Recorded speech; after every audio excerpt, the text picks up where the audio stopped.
Hey guys, this is Anime Ball Z here, and today we are going to be doing the final part to What If Goku Became a Demon. Please like the video if you haven't already and subscribe. It's totally free and you can unsubscribe whenever you want. There's nothing much else I'd like to say in the intro, so without further ado, let's get into the video.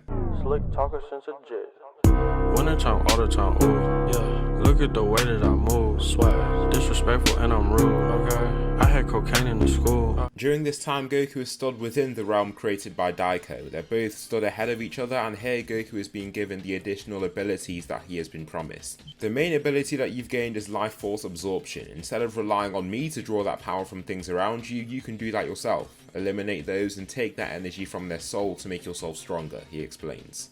Goku clenches his fists, feeling this odd new power flowing through him. It makes him feel not just stronger but different. It changes him every time. The duo exit the realm and arrive in the real world, and Goku has really changed. He's left flying in the abyss of space and feels no pressure on his body whatsoever. He doesn't even feel the need to breathe, and it's like he was on Earth. Blasting down there at top speed, breaking through a whole cloud, he scans the surroundings. He finds exactly what he was looking for and arrives in front of the three, Yamcha, Goten and Frieza. This time there is someone beside him that everyone can see, Daiko. Wait, they can see you? Goku asks, turning to him. His voice is deeper and darker than it once was, and his appearance is almost unrecognizable. He's several inches taller and more muscular than he'd ever been before, and that's saying something. The skin around his eyes not only look a little dimmer but are now a dark grey, a much different tone to the pale skin surrounding it. I can see that the mission is almost done, so I thought, why don't I just join in?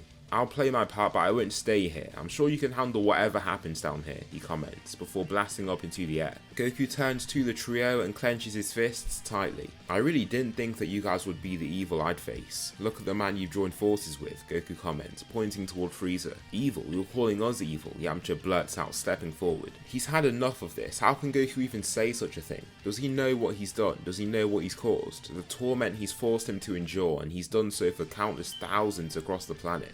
It was that man, the one that just flew off. He's possessed him or changed him in some way. No, we can't see Goku as someone that has changed. When he does, he feels like there'd be a way for them to get back the loving, cheerful Goku that they lost. The more he looks into the eyes of Goku that stands before him, he can see that he is dead. This is the only version of Goku that remains. I don't want to have to hurt any of you. No matter what I have seen, I can see that there is still God in your hearts. Stand down for what is right.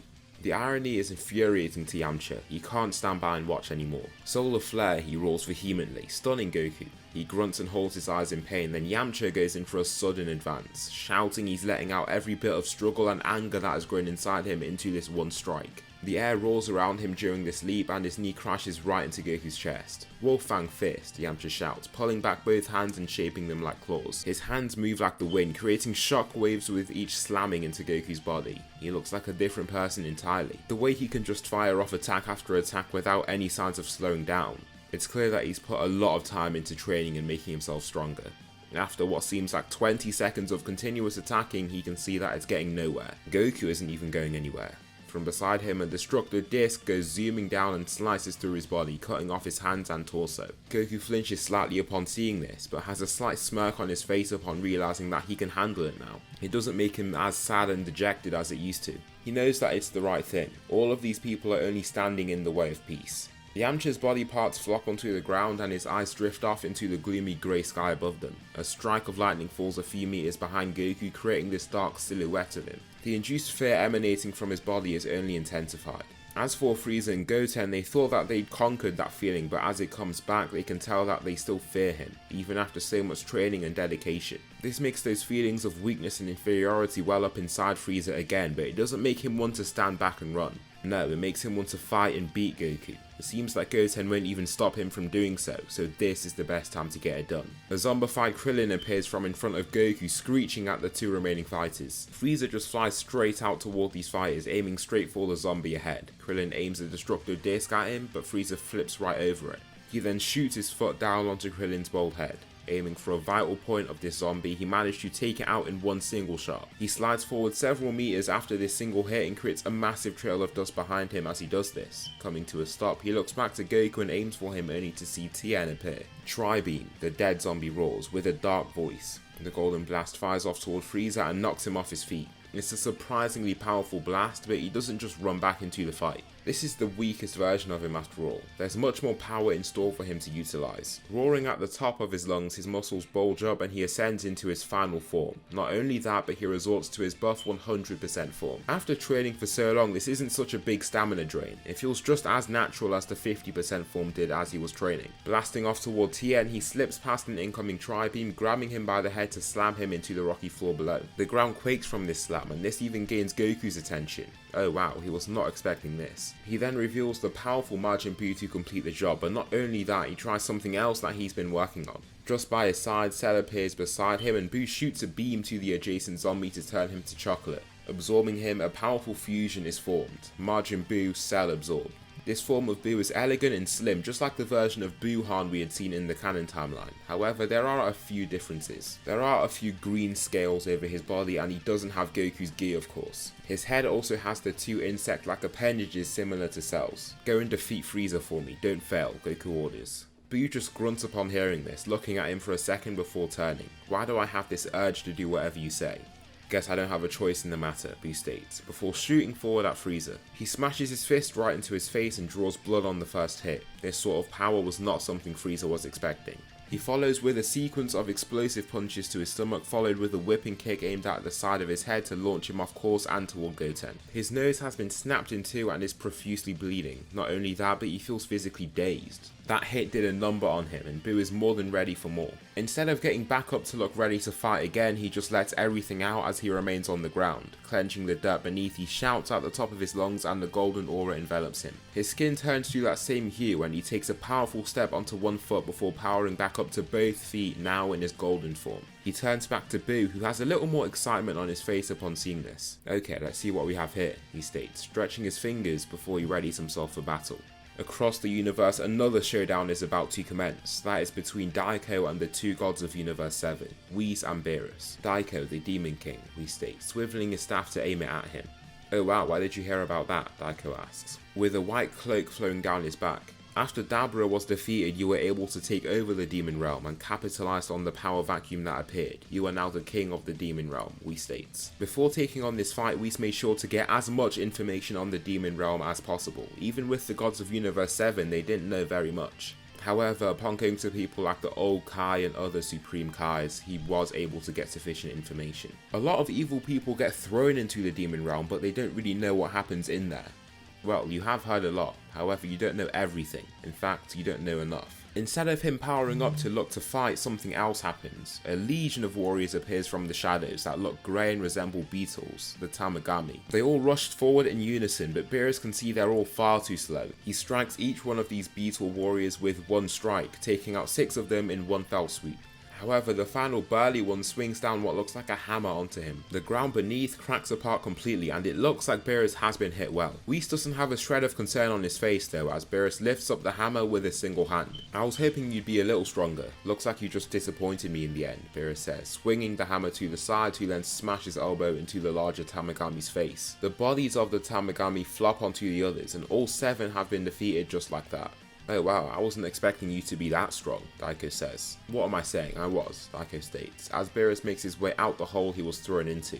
Beerus is a little angry after hearing this and doesn't want to exchange any words. He flies straight to Daiko and covers the distance between them in a flash. Daiko doesn't move from his advance, and this is something he's only seen Whis do. Whenever he rushes towards someone, they fearfully step back and try and do something. Just how strong is this guy to not feel the need to move? Elegantly stepping beside him, he keeps his arms behind his back and continuously flows past Beerus' attacks. No matter what he does, it just seems like he can't hit him. Beerus rolls and throws everything into a final punch and stops holding back. He's been gearing himself up from throwing punch after punch and is now giving it his all. Even so, it lands on his chest and moves him back an inch or so. Taking that strike, Daiko just rubs his chest before chuckling. Who are you? Beerus asks, frozen. He can name every single person that reacts like that to his strongest attacks. The Angels, Zeno, his guards. Is this guy really someone else to add to that list? His anger at not hurting this man shielded his mind from the reality of the situation. He's going to die if he continues fighting. He said that Whis would step in if he couldn't handle it, but he didn't realise that he'd end up actually doing this. Looks like I'll need some help, Whis, Beerus forces out, still trying to get his breath back. Of course, my lord, Whis replies, aiming his staff at Daiko before eagerly leaping in to begin the fight.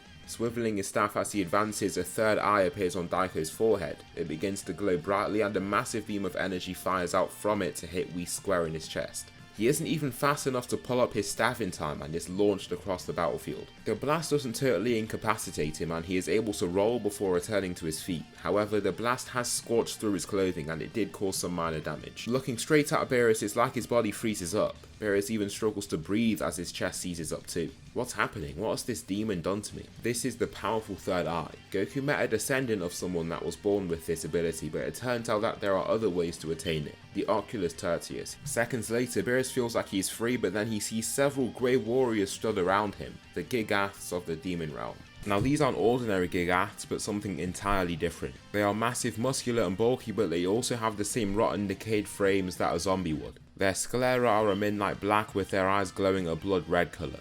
These are those that he has slain and used his necromancy powers to control. Now he has his own army of gigantic, ruthless warriors with the power to slay gods. Beerus rushes toward one, angered by the fight that he's been having. I mean, any god of destruction would likely be humiliated being defeated like this. They're supposed to be the epitome of power in their own universe. After this sequence of events, he can't claim to be the strongest with any sense of conviction anymore. Leaping up, he shoots both legs into one of the bellies of these large fighters, but it does very little. Hit it with a puny attack like that and you'll only tickle it. Come on, God of Destruction. Is that the best you have in your arsenal? Daiko asks. This only makes Beerus chuckle. Best in his arsenal? He must be joking. Lifting both of his arms, an ominous cold dark energy condenses over his arms. His eyes begin to glow purple and he lifts off his feet regally with his arms raised by his side. Hakai energy, the immense power of destruction. He thrusts forward both hands toward the Gigath aimed ahead of him and the giant is hit with a pure Hakai ball. Even with Daiko's powers, they can't cancel out the destructive nature of Hakai energy.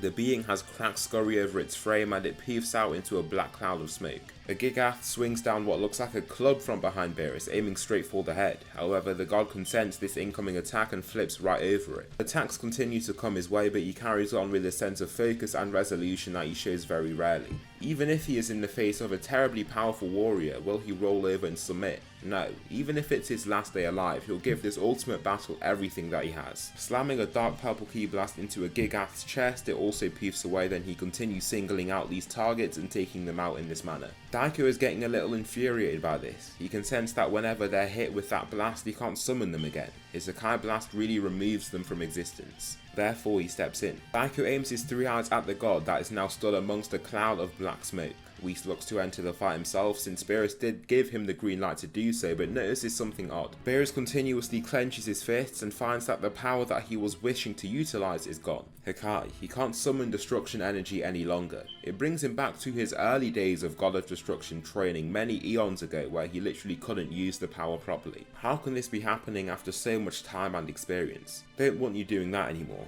Now back to you, Whis, Daiko says, before blasting forward at full throttle. He aims an energy beam at Whis yet again and the fight is on. Daiko begins showing off the powers that he's kept within him for a long time. He is a very powerful warrior and Whis can see that immediately. It takes him a lot of effort to keep him at bay, but as the battle continues, Whis gets calmer and calmer. He can soon tell that he can keep this man contained.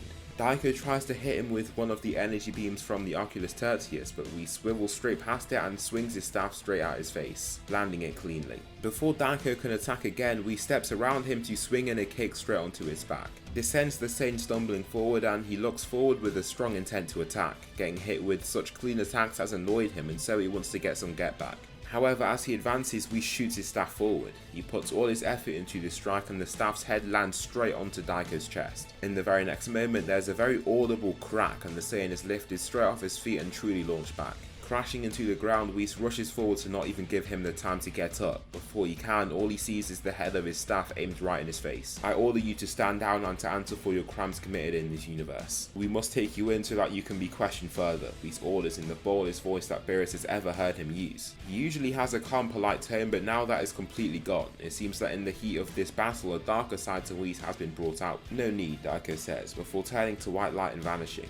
What in the world? Both Beerus and Whis continue looking around until they see a similar white light condensing in between them. At first it resembles a bright miniature star that then reshapes and forms the same Daiko from before. You really thought you had me, didn't you? Daiko says with his arms crossed. This has been amusing, it really has, but I've been waiting for way too long for this moment. I've considered every single possibility. Whis, Beerus, what you've done here has simply wasted your time, Daiko states. What do you even want, Beerus asks. It seems like this man has a great goal in mind, but what is he going to achieve by fighting them both? Beerus is sure that he could have killed him if he wanted to. He fought Whis and really challenged him, forcing him to use his full strength. I was born so many millennia ago. I made myself immortal like you. You could call me a god, but I'd say I'm something different, something better. Anyway, I digress. I went to the demon realm and conquered it. I want power, Beerus. With you people in the way of that, I can't build the empire I wish to build. I built an empire in the demon realm. I made the king there my puppet, Dabura, Babidi. You won't know these names, but prominent figures in the realm became my minions. It still isn't enough though. I've conquered that world, now I shall conquer this one. The only mortal that I saw would be a threat to me is now on my side, Daiko reveals. No way, Goku, a threat to him. You guys don't know how much potential a Saiyan has. I saw a spark in him that I haven't seen in anyone in centuries. His determination and pure heart were the only thing that could stand in my way, so I put him on my path. Why fight him when I can make him fight for me? You're sick. What do you even want this power for? Will you really feel happy after getting what you want? Beerus bursts out, getting angrier and angrier. Yes, of course I will. Why do you think I'm doing what I'm doing? I lived a life of getting by, just trying to provide for my family. It made me depressed. This power, this destruction, this is my happiness. This is my dream, Daiko explains. Anyway, I also wanted to say that this fight for both of you has been useless. This isn't my true body, but just a projection of it. There's nothing that you can do to kill me by hitting this body, he reveals. Beerus is left stunned. He really had been giving his all to fight a mirror image of someone. Why are you still here fighting us then? You have the power to kill me, yet here I am. You're bluffing, Beerus claims. Bluffing, Daiko blurts out before bursting into an intense laughter. I'm just here because I like fighting. I'm a Saiyan still. The pieces are in the perfect place, Beerus. The perfect place. I've had my fun here. I think it's time for me to move on to bigger and better things, Daiko says before staring straight into Beerus' eyes. His body seizes up, then he rushes forward to drive his hand straight through his chest. Beerus, the god of destruction, is no more. Beerus is done, just like that, and he turns toward Whis. You must be wondering how I was able to kill him. Never's Dragon Balls are a lot more useful than I thought they'd be. Long story short, it's dark magic. Daiko rambles on before taking a single step forward to slap Whis' staff from his grasp. Finally, he throws a powerful sequence of taps onto his chest that each break burns on impact. Before he is done, he leaps back and unleashes a full power energy wave from the third eye to Whis. Without his staff and any reasonable defense with crippled arms and a crippled body, this is pretty much all that he can do. He is hit with the blast head on and engulfed by it. Whis is left on the ground and for seconds there is no movement from him whatsoever. However, after about half a minute or so, he coughs out blood, making Daiko grunt in anger. Wow, looks like you truly are immortal, Daiko says, before placing key rings on his arms, legs and neck. Think of when Majin Vegeta locked Goku up with those golden keyrings in the cannon. I'll place an image on the screen to show what I mean. In the very next moment he is gone and the gods of Universe 7 are no more. Shin soon meets a similar fate to Beerus and Daiko can't help but laugh as he flies through the abyss of space. He's more elated than ever before, it's really happening. The Buu that has absorbed Imperfect Cell stares at a now golden Frieza. This new pristine state of his makes him a little more interested and he shoots himself forward to thrust in a kick to his face. It's a light one, a very light one at that, and he's thrown this just to kind of test the Emperor. It lands cleanly on his jaw and drops him to the ground, but with all of his willpower he manages to stand back up again. He holds his jaw in pain and wiggles it around, but clenches his hands into fists and looks ready to go. Instead of waiting for another attack to come his way, he shouts and charges forward to attack him himself. Throwing numerous punches at the Great Buu's body, he just evades each attack. He does so with such flawlessness as well. All it takes for the warrior are a handful of short, elegant steps to the side and things for his punches to completely miss the mark. It's truly infuriating when he sees it happening. In the end, Frieza leaps back and unleashes a wave of death beams toward him, and this time they land just as he had wished. They pierce the grey skin and go straight through the body, but there's no blood that's removed. Instead, the wound seals up in the very next moment and it was like he was never even hit at all. Frieza looks down to his extended finger, then back to the fighter that he's been facing. Who has he really been challenging all this time? It just doesn't really make sense to him. His death beams, if they don't do damage, usually don't pierce the skin. They cut straight through this fighter's body but left no damage. You're going to need to try something else to try and beat me, Frieza, Buu reveals. Hearing this, the Emperor does. Lifting both hands above his head, two buzzing spinning energy discs appear that resemble Krillin's Destructo discs. Chucking them forward, they both slice through Buu and leave him in 3 separate pieces. Surely this is what he needs to end things here. I mean, the guy's in literal pieces now. No, Boo returns to his usual state only a few seconds later. I was really hoping that form of yours would be interesting. Goku, why do you even have me fighting these guys? There's no need, Boo salts. I don't want them upsetting Daiko's plan. They can get in the way, Goku states, taking a pause before getting his last words out. Ah, you're talking about your son, aren't you? Is he still making you weak? Boo asks, taunting him. Just get rid of them already, Goku shouts, unable to look up again. He can't see that kid's face, his own face pretty much. No, he'll just continue to look down and hopefully Boo does what he's been told. Oh well, it was fun while it lasted. What am I saying? No it wasn't, Boo says, before shooting an energy blast straight through Goten. His eyes open wide and he stumbles. All he can see is a single teardrop from Goku's drop down face. Father, he asks, before falling over for the final time. Someone in the sky that sees this are Piccolo and Gohan. No, how has this happened? Goku let this happen. That power, that rage that has been suppressed within Gohan for years is beginning to flare up. The prodigy, the true warrior spirit of Gohan has been revitalized in this moment. Screaming with grief and rage, his hair switches to white and his eyes turn a cold red. How could Goku do this? How could he kill his own son, Gohan's brother? That love for him is dead now. All he knows is that he must avenge his brother no matter what. His muscles bulge up and return to their previous vigor, and Beast Gohan is here.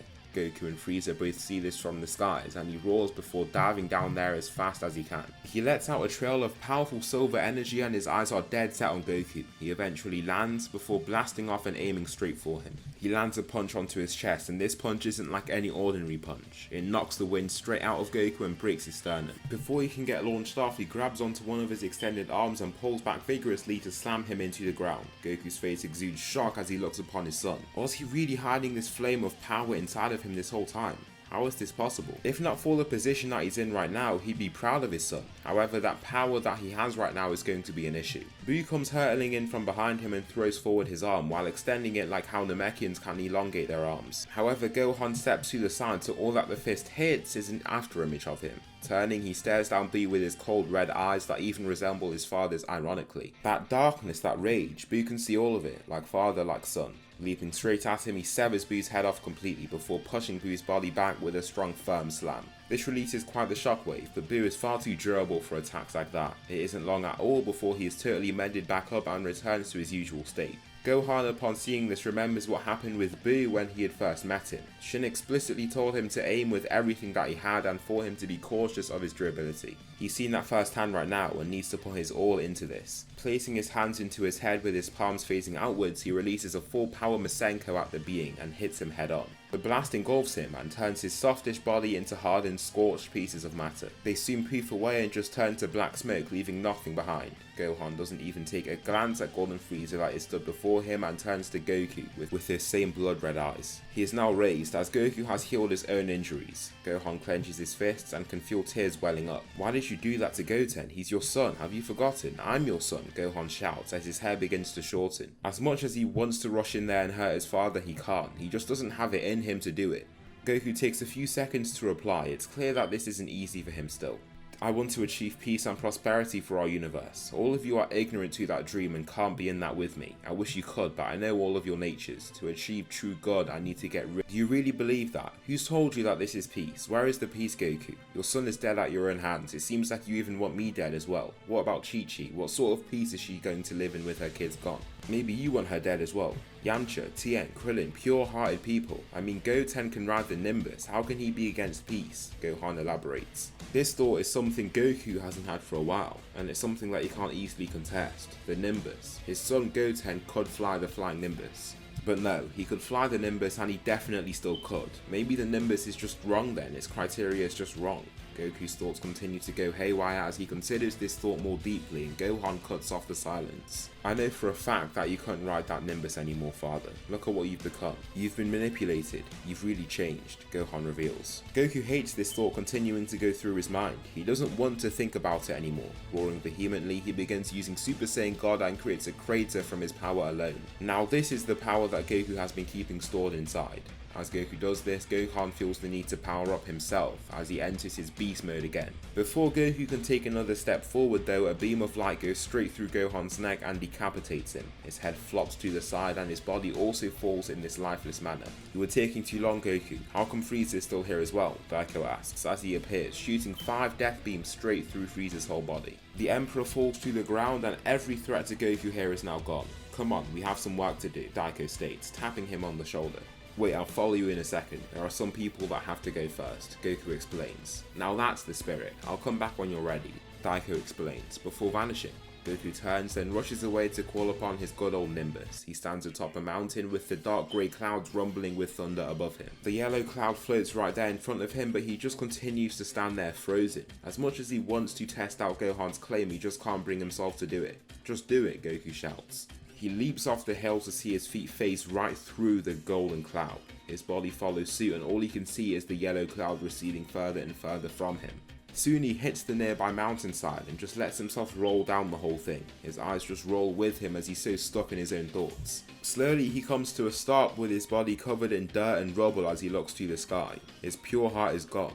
What? How is this real? Upon looking back at everything, it seems clear as day. He begins shouting, holding his head in pain as he starts to think back to what has happened before him. The death of his own children, his closest friends. What has he overseen? It's too late now. It's far too late. "I really thought that you changed. I guess you can't change your pure heart forever," Daiko says from behind him.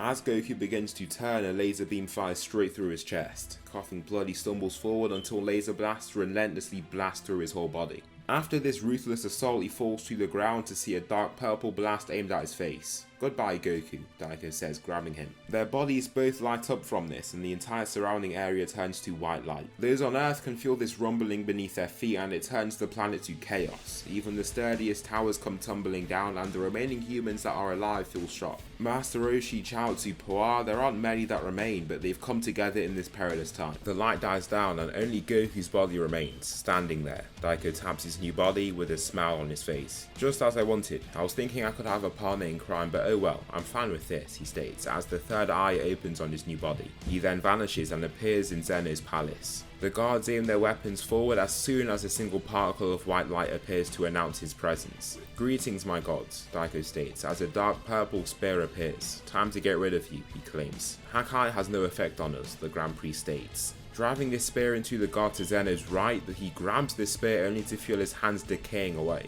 This gains the attention of the Grand Priest almost immediately. No, this can't be real. How has he done this? Next, he stares into each of their eyes, using as much power from the Oculus Tertius to freeze up their bodies. It almost works, but this wasn't his aim. All he wanted to do was slow them down as much as possible. The Grand Priest shoots himself forward to try and attack him to protect Zeno. However, he can feel that his body isn't going fast enough. One of these spears goes right through his body too. In the demon realm, magic trumps logic. Take a fact and there's someone out there in that realm that has created a spell as a walkaround to that fact. "Nothing is true, nothing is fact, Grand Priest," Daiko states as he falls to his knees. The final guard tries to rush forward toward him as well, but he shoots the spear straight through Zeno instead. This childish king of everything is gone in a flash, and the guard is also defeated. After these 4 attacks, Daiko falls to a knee as he starts profusely sweating. Those attacks took a lot more out of him than he expected, but doesn't let it get to him. Standing back up, he just remains there for a second or two before a smile appears on his face. After so long, only he remains. He is now the king of everything. Master Roshi, Chi-Chi, Bulma, and others are huddled around the living room of the Kame house. On a TV, the news channel switches off the current events of the worldwide earthquake and changes to the face of Goku. It looks far more lifeless and pale than what they remembered even from after he'd gone off the deep end. Greetings, mortals of Universe 7. I know many of you are too ignorant to even understand what I am talking about, but let me lay a little context. For those who are aware of Goku, I am not him. I have instead utilized his body to fulfill my purpose. This universe was run by 2 gods, who answered to even higher gods as well. I have defeated every god that has been reigning over you mortals. Your religions, your beliefs are all lies, saying his final sentence far louder. God is dead, mortals. I am all that remains. I am your new god. Praise me, believe in me, because I am all to believe in. I am all that is true, he roars before cackling. To finish off this announcement, they can hear a loud battle horn across the planet that even creates harsh waves in the ocean. This occurs across the entire universe. Daiko cackles during this whole time and his eyes begin glowing a bright red. Around him appears his army of zombified soldiers. He walks past most of them before sitting at the throne behind him. Placing an elbow down on one of the arms, he just places his hand under his chin and looks out to the distance. Ah, what a job well done, Daiko. So that will conclude what if Goku became a demon. Please tell me something you liked about this what if or something that I should improve on for the next one. Thanks so much for watching and I'll see you in the next video.